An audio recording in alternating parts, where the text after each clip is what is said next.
Oleh Romi, kirim peringatan untuk John Hartman. FIFA Series 2026 jadi ajang penebusan dosa timnas Indonesia. Harapan penggawa Garuda di tahun 2026. Emil Audero resmi jadi Raja Sep Serie A. Assalamualaikum warahmatullahi wabarakatuh. Salam olahraga. Jadi kembali lagi saya mereaksi channel YouTube Garuda Space, dan Garuda Space mengabarkan kita untuk hari ini yang salah satunya adalah harapan punggawa Garuda di tahun 2026. Yang selanjutnya, Emil Audero resmi jadi Raja Sep di Serie A Italia. Yang ketiga, FIFA Series tahun 2026 menjadi ajang penebusan dosa untuk timnas Indonesia.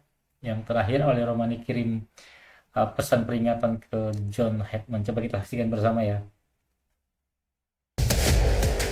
Awal tahun selalu jadi momen untuk bikin resolusi, dan para pemain timnas Indonesia tak mau ketinggalan.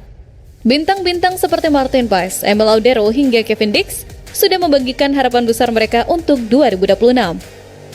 Seperti mana diketahui, tahun 2025 jelas bukan tahun paling manis buat timnas Indonesia. Harapan lolos ke Piala Dunia 2026 sempat bikin publik deg-degan, tapi semuanya hancur lebur setelah Garuda kalah 2-3 dari Arab Saudi dan 0-1 dari Irak. Meski begitu, para pemain gak mau larut dalam kekecewaan. Mereka mulai menatap 2026 dengan resolusi baru, mencoba bangkit dan membalik lembaran. Martin Paes misalnya punya target tinggi, menjadi teladan bagi orang lain di dalam dan di luar lapangan dan berkembang 1% setiap hari. Ujarnya, kiper Dallas FC ini ingin setiap hari sedikit lebih baik, bukan cuma di lapangan, tapi juga di hidupnya.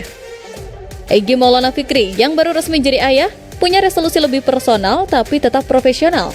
Ia ingin jadi kepala keluarga yang baik dan meningkatkan performanya di sepak bola, sambil selalu memberi yang terbaik. Sementara Kevin Dix cukup simpel, tapi dalam, tetap sehat dan menikmati setiap momen. Emil Audero pun gak mau ketinggalan. Menurutnya, kalau level kita naik, semua tujuan pasti lebih gampang dicapai. Jadi, 2026 ini bukan cuma soal menang atau kalah, tapi soal menjadi versi terbaik dari diri sendiri. Pertanyaannya sekarang, cukupkah resolusi dan semangat baru ini untuk bikin Garuda kembali terbang tinggi di Asia? Satu hal yang pasti, Garuda sudah siap terbang lagi. Tinggal kita lihat sejauh mana mereka bisa bikin 2026 jadi tahun kebangkitan. Kabar yang bikin bangga datang dari Italia. Sementara kita masih sibuk ngobrolin taktik pelatih baru, Emil Audero Mulyadi justru tampil luar biasa di Serie A dengan resmi jadi Raja Sep penyelamatan terbanyak musim ini. Ya, nama Emil Audero terus bikin publik sepak bola Eropa melirik. Berkarir di Serie A bersama Cremonese, kiper timnas Indonesia ini tampil matang dan konsisten di usia 28 tahun. Statusnya bukan sekedar simbol, tapi bukti kualitas nyata di level tertinggi. Musim 2025-2026 menjadi salah satu periode paling stabil dalam karirnya. Dipercaya sebagai kiper utama Cremonese, Audero menunjukkan ketenangan, refleksi cepat, dan kepemimpinan yang menjaga lini belakang tim tetap kompetitif. Catatan Footmob bahkan menempatkan Emil sebagai kiper dengan rata-rata penyelamatan tertinggi per 90 menit hingga pekan ke-17, yakni 4,1 saves per laga. Ia mengungguli nama-nama besar seperti Elia Capriel, Ival Provedel, Mike Magnan, hingga Jan Sommer. Dalam 13 penampilan, total penyelamatannya mencapai 53 kali. Salah satu penampilan terbaiknya terjadi saat Cremonese menghadapi juara bertahan Napoli. Meski kalah 0-2, Audero mencatat 6 penyelamatan, termasuk 3 diving save, dan diganjar rating 6,8 versi Footmob. Hingga akhir tahun, ia sudah mengoleksi 5 clean sheet dengan rata-rata rating 7,27 per laga, membuktikan konsistensinya sebagai benteng tim papan tengah Serie A. Satu hal pasti, performa Audero bukan sekedar angka, ia membuktikan bahwa Indonesia punya kiper yang bisa diandalkan di level tertinggi Eropa. Tahun 2026 sudah di depan mata dan Garuda punya kesempatan besar untuk bangkit. PSSI dan FIFA tampaknya kasih Garuda kesempatan kedua. FIFA Series 2026 bakal jadi panggung emas timnas Indonesia sebagai ajang penebusan dosa untuk menebus kegagalan sebelumnya. Siap gak nih kita lihat Garuda terbang lagi? Seperti mana diketahui, timnas Indonesia dipastikan akan menjadi tuan rumah ajang FIFA Series 2026.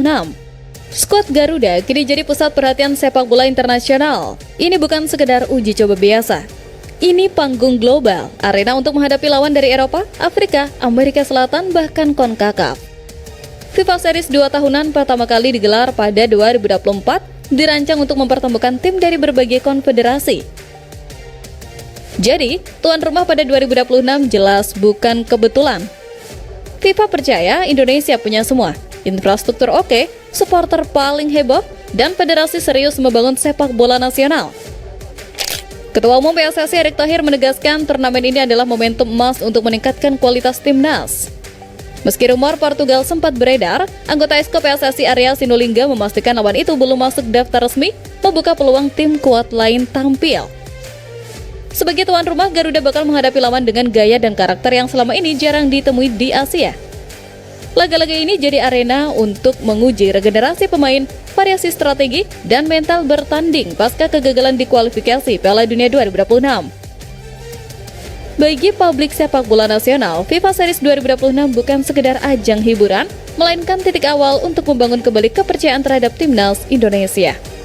Jika dimaksimalkan dengan baik, turnamen ini dapat menjadi fondasi penting menuju target jangka panjang, termasuk persiapan menghadapi kualifikasi dan turnamen besar berikutnya.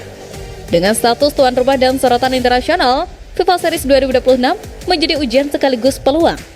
Apakah skuad Garuda mampu bangkit dan menunjukkan identitas baru, atau justru kembali tersandung akan sangat ditentukan dari bagaimana ajang ini dimanfaatkan. Belum juga menampakkan kaki di tanah air, dinamika baru langsung meledak di internal timnas Indonesia. Calon pelatih timnas John Hartman langsung dapat peringatan keras dari striker andalan kita, Ole Romney. Sebelumnya, masa kepelatihan Clifford bersama timnas Indonesia resmi berakhir setelah gagal membawa Merah Putih ke ronde 5 kualifikasi Piala Dunia 2026 zona Asia. Kekalahan tipis 0-1 dari Irak menutup babak singkatnya yang hanya berlangsung 10 bulan sejak menggantikan Sintayong. Bagi Ole Romney, kepergian Clifford bukan sekedar berita biasa. Ole menilai, Clifford memiliki cara yang berbeda. Bukan hanya mengatur strategi, tapi juga memahami karakter dan kebutuhan tiap pemain. Ia merasa Clifford memberi arahan detail yang memengaruhi perkembangan pemain baik di dalam maupun luar lapangan. Sesuatu yang sulit ditemukan di dunia pelatih modern. Di balik kekaguman itu, Ole juga menekankan tekanan luar biasa yang melekat pada jabatan pelatih timnas Indonesia. Dengan publik berjumlah ratusan juta, setiap hasil selalu menjadi sorotan. Posisi itu katanya bukan untuk mereka yang lemah mental. Sekali lagi, ini bisa dibaca sebagai peringatan halus untuk siapapun yang akan duduk di kursi panas itu, termasuk John Hartman yang kini santer dikaitkan dengan jabatan pelatih kepala. Hartman mungkin membawa rekam jejak impresif dari timnas Kanada, tapi Ole menekankan bahwa tantangan di Indonesia lebih dari sekedar soal taktik. Mental baja menghadapi ekspektasi publik yang gila-gilaan menjadi syarat utama. Kini, satu hal jelas, kursi pelatih skuad Garuda menuntut lebih dari kemampuan meramu strategi. Oke, itu saja untuk video saya saat ini. Nantikan video saya selanjutnya. Sampai jumpa.